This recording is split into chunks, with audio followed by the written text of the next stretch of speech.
Bom dia, mais uma Manhã com Cristo iniciando. Hoje, dia 31 de março, que é uma terça-feira. Então a mensagem de hoje é Busquemos o Melhor, que foi publicada no livro Fonte Viva, editora FEB, capítulo 113. Que é baseado no Evangelho de Mateus, capítulo 7, versículo 3. Essa mensagem ela diz o seguinte: por que vês o cisco no olho do teu irmão e não percebes a viga no teu olho? Vamos lá, uma questão bem interessante. A pergunta do mestre, ainda agora, é clara e oportuna. Muitas vezes o homem que traz o argueiro num dos olhos traz igualmente consigo os pés sangrando. Depois de laboriosa jornada na virtude, ele revela as mãos calejadas no trabalho e tem o coração ferido por 1000 golpes de ignorância e de inexperiência. É imprescindível habituar a visão na procura do melhor, a fim de que não sejamos ludibriados pela malícia que nos é própria. Comumente, pelo veso de buscar bagatelas, perdemos o ensejo de grandes realizações. Colaboradores valiosos e respeitáveis são relegados à margem por nossa irreflexão, em muitas circunstâncias simplesmente porque são portadores de leves defeitos ou de sombras insignificantes do pretérito, que o movimento em serviço poderia sanar ou dissipar. Pequenos nódulos na madeira não impedem a obra do artífice, e certos trechos empedrados no campo não conseguem frustrar o esforço do lavrador na produção da semente nobre.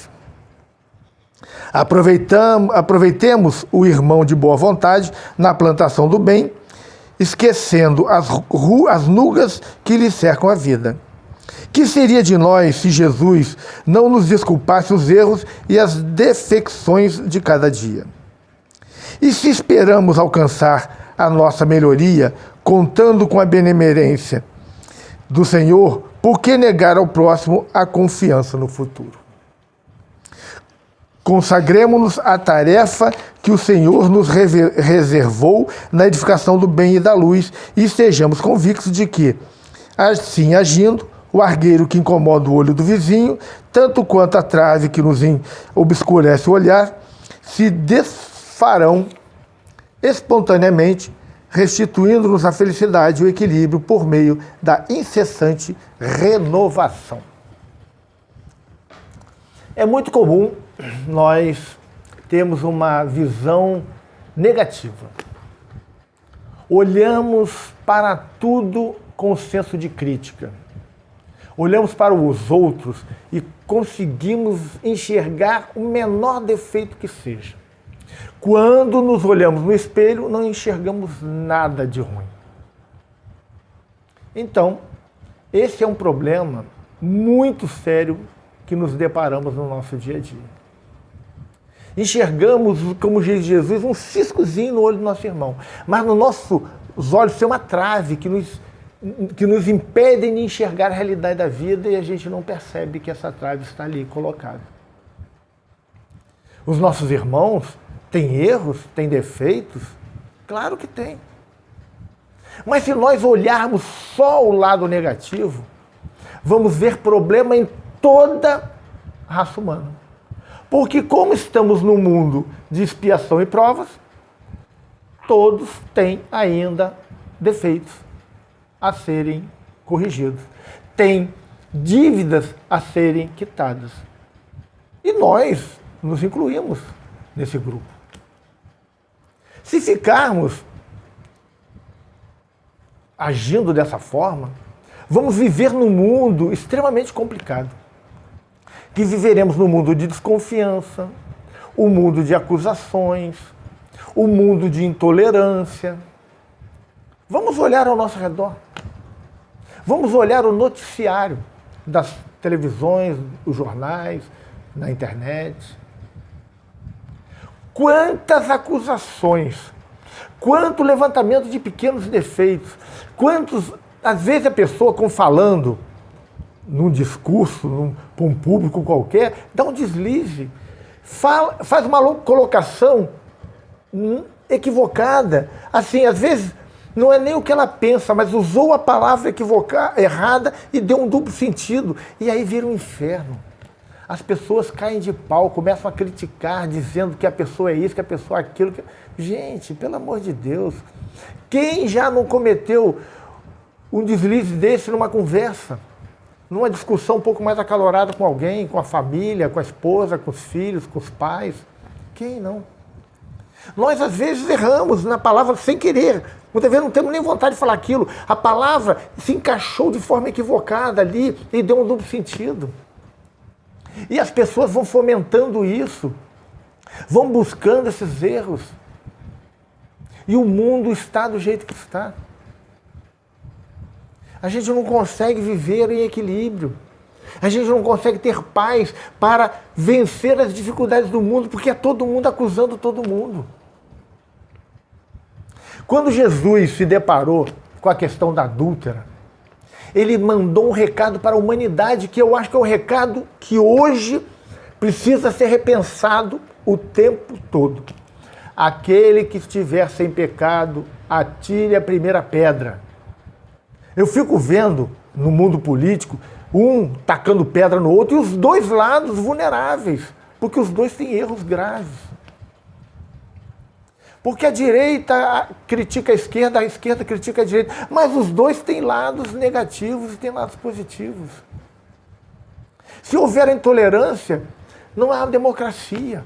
A democracia é esse jogo de alternância de poder, de alternância de pensamentos, de ideologias, para que num congresso, numa câmara, alguma coisa, as forças antagônicas consigam se conciliar e chegar ao termo de equilíbrio que é o meio. E a gente continua alimentando essas coisas. Não estou dizendo que temos que passar a mão na cabeça de quem erra, mas não podemos ficar sistematicamente fazendo acusações. A televisão fala o dia inteiro o mesmo tema, massacrando. Os blogs, os sites, os jornais, os nossos repórteres pararam de ser fonte de informação para ser fonte de opinião. Eu preciso receber as informações e eu digerir e entender o que é o certo e o que é o errado. Eles ficam enfiando pela goela.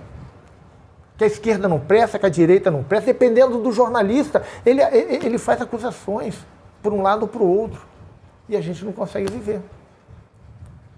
Se a gente olhar dentro da nossa família, os nossos filhos têm problemas. A nossa esposa tem, os nossos pais têm, os nossos irmãos têm, os nossos amigos têm. E se a gente ficar olhando só o lado negativo, a gente não vive. Não vamos ter nem amizades. Por que existem guerras no mundo, gente? É porque tem lados que têm defeito, que não são aceitos pelo outro, que também tem defeito.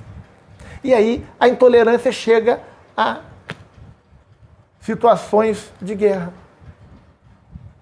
Por que existe crime? Por que muitas vezes uma pessoa, no meio de uma discussão, mata o outro? Pelo mesmo motivo. Só veio o lado negativo.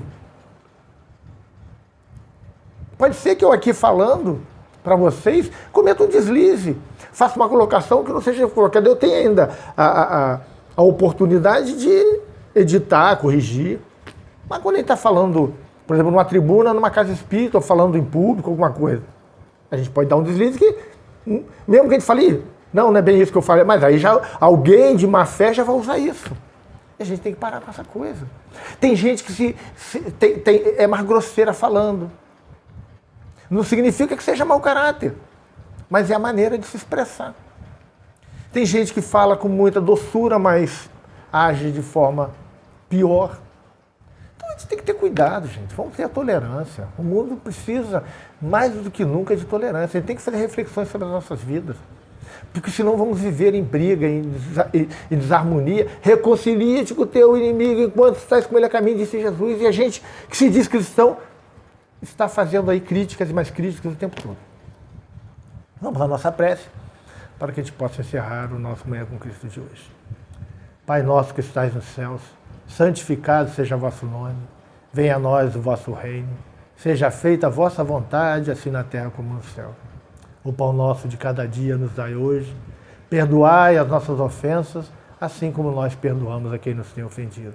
Não nos deixeis cair em tentação, mas livrai-nos do mal. Amém. Se você chegou até aqui, dê seu like, compartilhe nos seus grupos do WhatsApp, mande para os seus amigos, seus parentes. Vamos levar essas reflexões matinais a mais pessoas, para pelo menos nós que nos dizemos seguidores do Cristo, que somos espíritas, que somos cristãos, independente de ser espírita, evangélico, católico, o Jesus, a linguagem é a mesma para todos. Pequenas diferenças de interpretação. Uns acreditam na ressurreição, outros na reencarnação, mas, na verdade, a mensagem moral e ética do Cristo é a mesma para todos. Vamos divulgar, vamos solicitar que pessoas se inscrevam no nosso canal, que acionem o nosso sininho para receber essas notificações, que propaguem isso. Vamos tentar melhorar essa psicosfera que estamos vivendo no mundo. E só com reflexão, só com a palavra do Cristo nós vamos conseguir isso. Eu sou o caminho, a verdade e a vida, disse-nos Jesus. Ninguém vai ao Pai senão por mim. Gente, se nós não formos ao Cristo, não iremos a Deus. Que Jesus nos abençoe. Até amanhã, se Deus quiser.